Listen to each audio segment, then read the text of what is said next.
time for an edition of Simply Stated, and this will be a really short edition today. I'm at the beach here on Lake Michigan, and it has some lovely spring weather, although it's like a little bit windy. And as far as this last week goes, I was really kind of struck that Representative Marjorie Taylor Greene decided to bring a motion to the U.S. House floor here in the U.S. to try and remove the current speaker and to ask Speaker Mike Johnson to leave his position, and it was voted down very easily. She was upset with him about the way he had handled some legislative measures, like time to review legislation, just like markup time, stuff like that. That for a lot of people, unless you understand how the House works, don't really make sense. But basically, she was criticizing for the way the legislative process was being handled, and I just feel like the U.S. House had a lot to deal with over the past year as far as removing the former speaker. Removing Representative McCarthy was huge. Both parties came together to do it, and as you probably noted in following the show, and if you did all the thought project just so you know that I made last year, you'll understand, or at least mostly last year, so the year before, you'll understand that there was this larger process with, looking at the role of the Russian FSB in the U.S. and the prevalence of labor trafficking between them and the CCP here in the U.S. and the presence of them both in um, the Democratic and Republican parties as far as their assets go. And it's kind of important to understand that when you look at U.S. politics, it isn't really Republican Democrat as much as, are they aligned with those groups? Are they an asset? And are they okay with labor trafficking and human slavery, which is supposed to be illegal in the U.S. but still goes on? And I was actually a victim of it for over 30 years. I'm still poor today and starting my life over again, and decided to start the Thought Project, just so you know, back in 2022, and then I moved on with the channel to do some videos and release my own album last year and put together a bunch of other projects that I hope you'll actually be able to enjoy. And I know people have enjoyed because the subscriber numbers on the show have been growing steadily. So anyways, but I personally think the U.S. House has just had a number of really huge issues to handle, and frankly, Representative Johnson has done a really good job. So, I mean, it kind of is what it is for them right now. But as far as this last week of the Met Gala, like I can't think of anything more disgusting than some weird prom with a bunch of child molesters, which is all it's basically turned into is just a bunch of people that are perfectly okay with labor trafficking and kids being abused, and I just have no use for it. And they had J.Lo heading it up, which is even more disgusting and weird. And she has recent footage of herself that comes out for some video where she's got like this really weird long black hair and this really disgusting outfit. It looks like she has no underwear on, and like she's just some weird pervert that goes out in public and masturbates, which is pretty much all she is.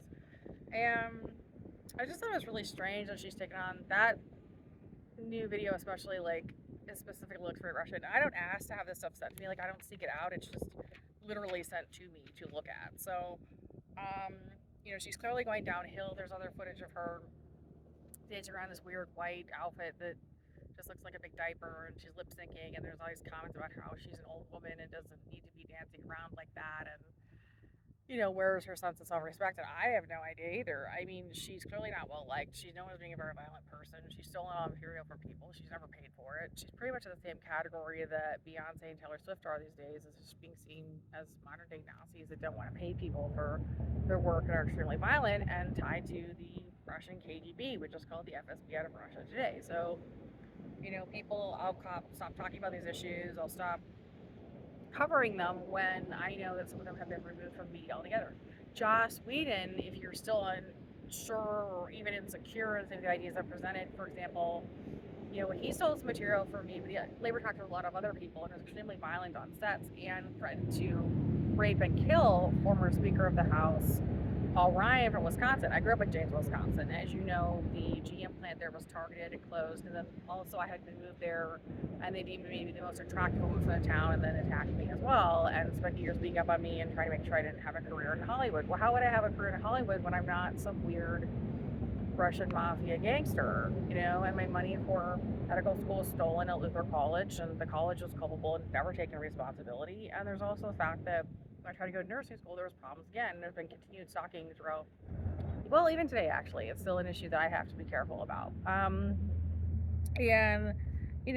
so one thing I did note with J.Lo is that they took a lot of her masking off, the photoshopping, so you can see more of who she actually is, and she really does look very Russian. I mean, there's just a huge lie there about who she is. Another person I address is I know I talked a little bit about Matthew McConaughey in the past. Like he's very much someone that talks about being a Christian, but I don't know what he means by Christian because I think like Christian, like fake Christianity, like the cult groups, like the group that I dealt with that was just working for the KGB.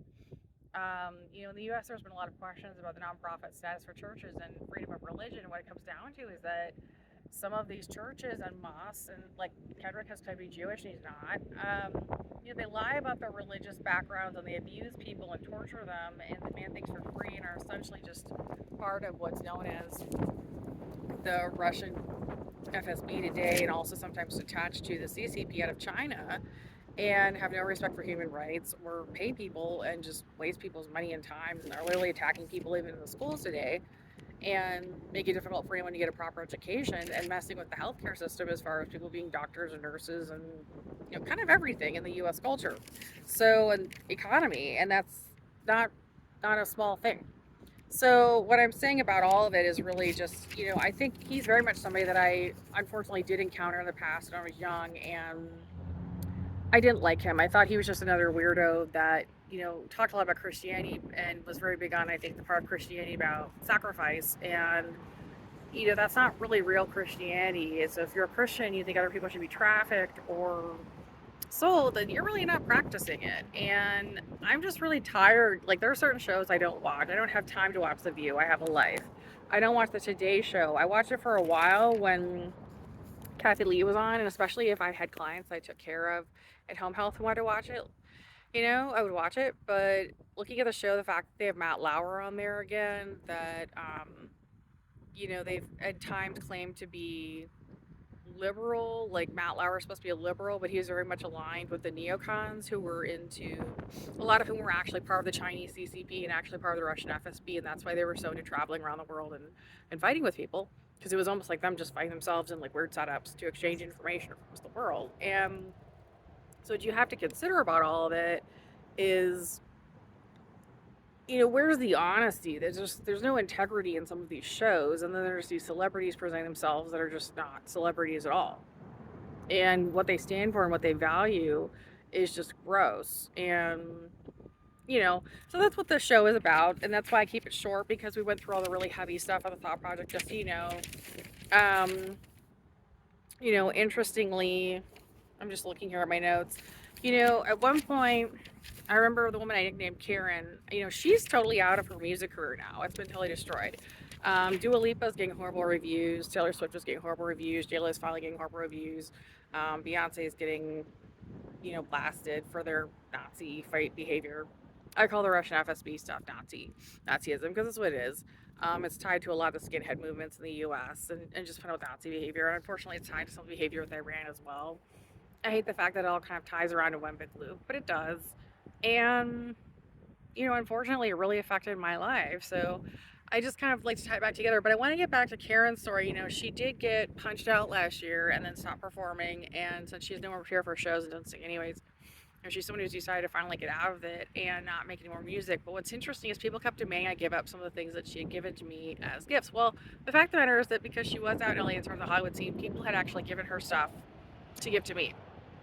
And I know that from talking to other people in the industry, they said, don't worry about anything she sends you because she didn't buy any of it. Some of the other people, it actually said that came from such and such actor or actress, or other person wanted you to have something nice, so they had it sent to you. Like, it's actually not from her. So please don't ever throw any out. So just in case anybody would wonder if I would like completely throw away the gifts or anything you've ever sent me who know the situation or want to sympathize, or people who are just generally in the arts or even sciences or whatever, I know that, and I'm not going to just throw out a gift that someone's given me. So I really appreciate everything that anyone's ever sent over the years, small. I think it's like I was thinking about like a sweatshirt. I don't know. I had like a little bag somebody had given me, and I remember back when I was at Georgetown, someone wanted me to throw it out because they were just jealous and angry. And I said, no, I'm not throwing out every little thing in my life anyone's ever given me just to make you feel better. And this thing with them being so jealous of everyone else and just wanting to take everyone's things is what's really gotten everyone's nerves. The grotesqueness of Kendrick and Buffalo Bill running up that much debt. Even today, people trying to subtly even say, no, don't you talk about it. Let it just go. It's like, you know what? you can't tell me not to talk about it because I'm owed a huge amount of money for work, actual work, and I didn't receive it. And I'm in my 40s and I have an actual life to live. And it isn't really acceptable for anyone else to treat it the way. It's also not okay to just lie entirely about your identity. You do no work. You're lazy and unkind to other people and hit everyone in town, and we're all supposed to feel sorry for you and tell you it's okay. Well, that's just never going to happen, not in the free world. And the rest of it has to be tied together because I think people are just tired of paying for it. The U.S. government, unfortunately, has relied a lot on U.S. citizens to pay for these expeditions abroad and interventions that we've made. And there's had to be a lot of changes in policy and even the stance on it because most of us finally figured out that it really was mostly just the Russian FSB and the Chinese CCP running the neocon movements, trying to get us constantly pushed into battles, which only end up bizarrely taking, in some cases, their military men back to China or Russia or women. And, and then, situations where our actual military is just wounded and it's a waste of our supplies, which seems to be their own strategy to create a lot of debt and just anarchy in the US. So that's really the point of this show. As far as singing today, I don't have a little song for you. I just thought it'd be fun to give you a beach show today. And this has been another edition of Simply Stated. And I hope you're all doing well. Thanks.